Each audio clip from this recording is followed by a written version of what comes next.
Hi guys! Welcome back to Cookingee! For today's recipe, magluluto tayo ng Beef Nilaga with Sotanghon.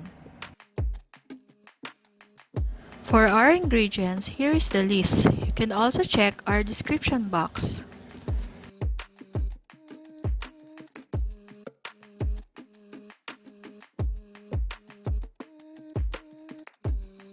Umpisahan na natin ang pagluluto. Using pressure cooker, heat oil then saute the onion until translucent.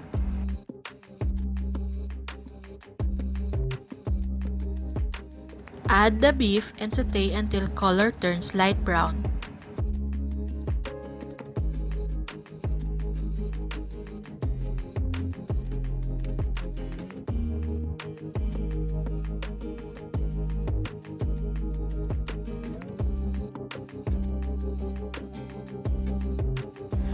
Put the fish sauce and whole peppercorn, then mix it well.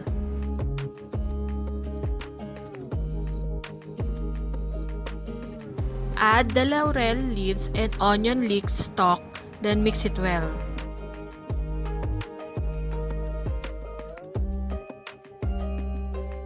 Add 6 cups of water, cover and seal the pressure cooker for 30 minutes or until the beef is tender.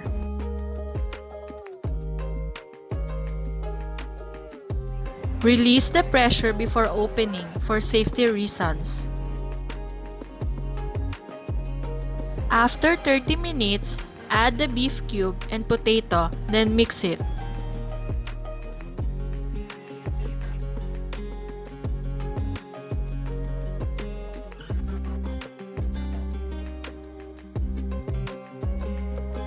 Then add the sotanghon and mix it again. Then cover and seal it for another 7 minutes.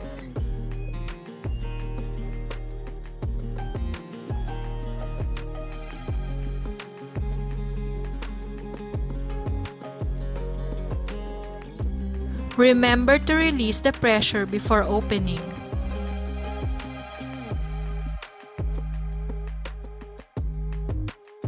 After 7 minutes, you can now add the pechay and mix it. Let it simmer for 3 to 4 minutes for the pechay to be cooked.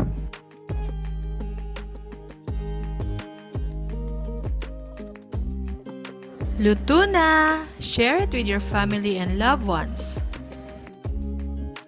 Hope you like our recipe! Please don't forget to like, share, and subscribe. See you on our next vlog. Bye!